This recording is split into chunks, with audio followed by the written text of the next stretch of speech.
Welcome everyone. In today's video, I'll be looking at the NeoGeo Mini from a perspective of someone who has limited previous experience to the NeoGeo or its games. Specifically, I'll be looking at the Japanese model along with its optional controller pad, both of which I purchased recently during my trip to Tokyo. I was fortunate to pick up both the console and gamepad at the standard retail price from an electronic department store, as I found that the retro specific stores that had these on stock were selling them at highly inflated prices.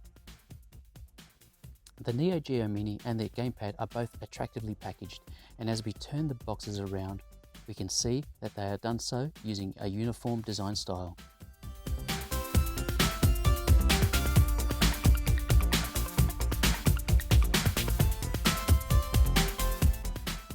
The NeoGeo Mini contains 40 different titles, most of which are arcade fighter games. The upcoming international version will also contain 40 games, with 26 of these being common to both models. Looking at the differences in game titles between the Mini and Mini International, I would say that I would prefer the International game library, as I prefer the Metal Slug franchise over King of Fighters, and the International model contains a bit more variation amongst its title list.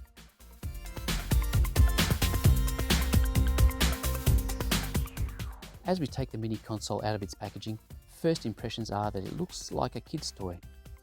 The analog stick feels quite decent, but the buttons feel somewhat hollow, like something you would get from a generic USB gamepad. It's not poor, simply okay. Looking around the console, we see a controller port on the left side.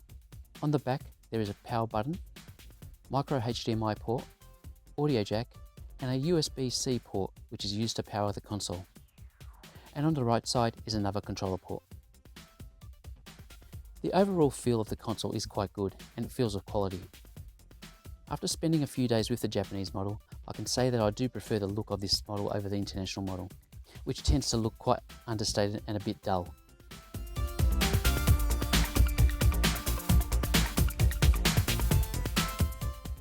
In addition to the console, you get an instruction guide, a USB-C cable, but you will need to supply your own power adapter that can output 5 volts and 1 amp. You also get 2 Marquis stickers to apply to the console, along with a gamepad sticker overlay.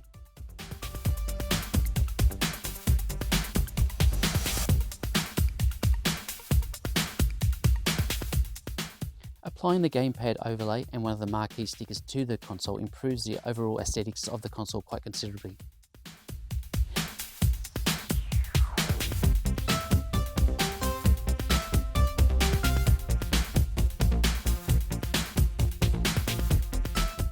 And here is the NeoGeo Mini next to some other mini consoles for size reference. As you can see, it would easily fit in the palm of one hand.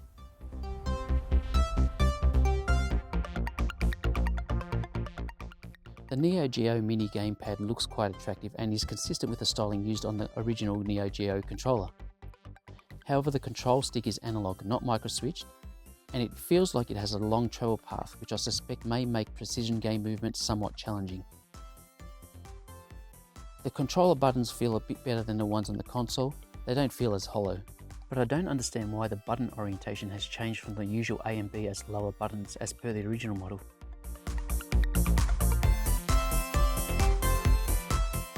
In my demonstration, I'll be using a power bank to power up the NeoGeo Mini. To my mind, the biggest missed opportunity with the console is that it does not contain an inbuilt rechargeable battery that would make this NeoGeo Mini a viable portable system.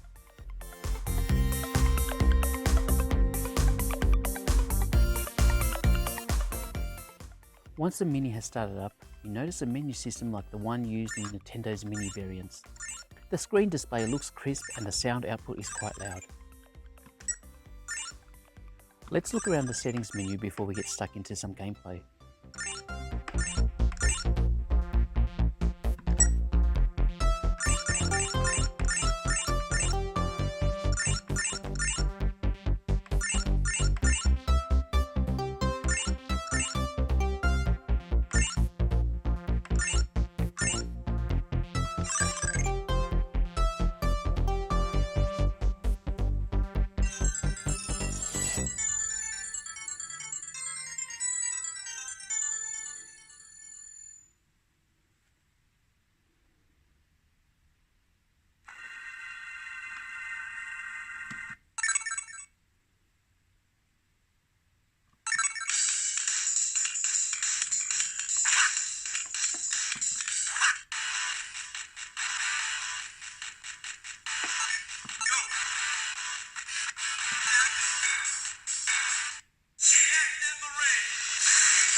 Overall, the control feels good. I would prefer less travel with the analog stick, but everything else plays and looks quite good on the small screen. And I'm starting to appreciate why SNK has gone with the mini arcade cabinet format for this console.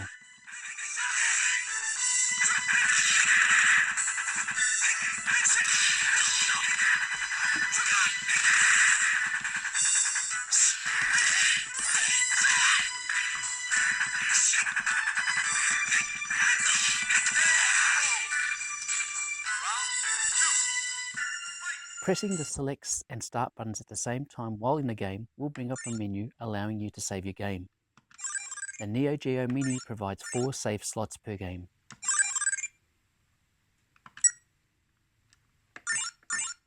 Let's confirm that that save function works by exiting out of the game and going back into it again.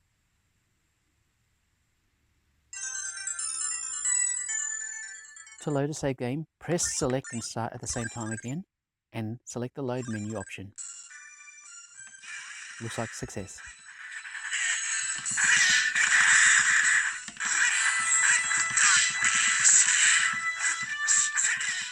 Let's try some other games.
Now, let's try playing with the controller pad.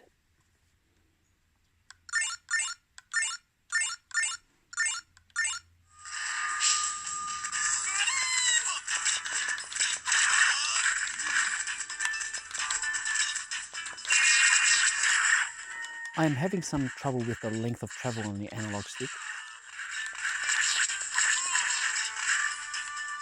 But as I test out the stick, I can see that the game character does respond with minimal movement, and the extra travel is probably not necessary. But as it's there, you can't help to push the stick all the way, and I think this extra movement is impacting my game performance.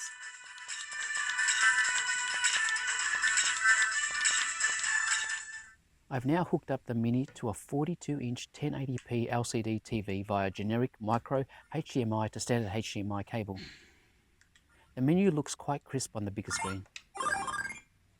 While using the external display, the settings menu gives you a screen option, allowing you to select the display ratio, along with the ability to set image quality optimization on or off.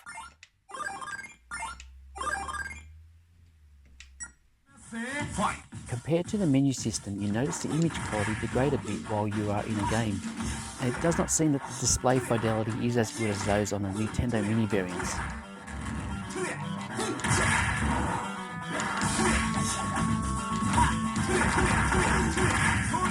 However, for my own personal standards, given what I'm used to when I play NeoGeo games via RetroPie or Launchbox, I am fine with how this looks on the larger screen, even though it could or perhaps should be a little better. I respect the views that the external display output should be much better, but I think it's very harsh to describe it as rubbish.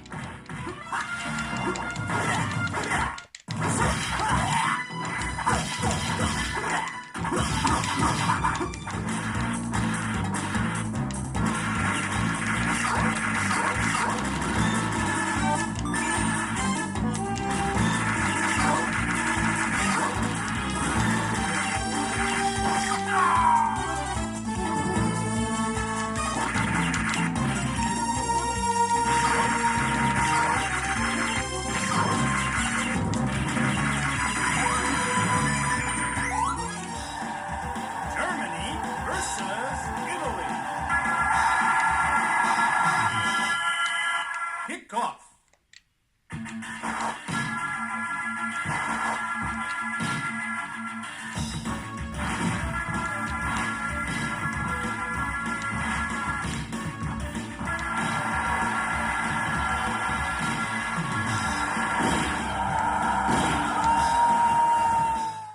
I also had a go at attaching the console to a 720p 10-inch display.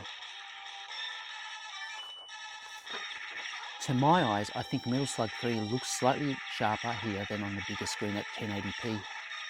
I don't mind how this looks here at all. Again, I appreciate others will want better results, but to me this is fine.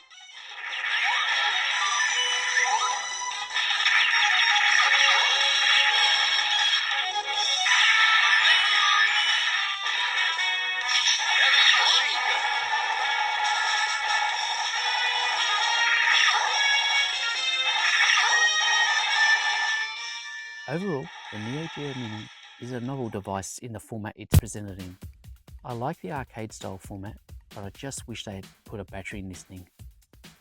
Otherwise, there really isn't too much to warrant the high price tag on this console, considering you can achieve similar results by Raspberry Pi or PC emulation. And I don't think this goes too far in replicating the original console experience. This is not a device for hardcore retro gamers, and the high price will turn casual gamers off as well. So, who is this for? Well, I think it's for collectors first and foremost.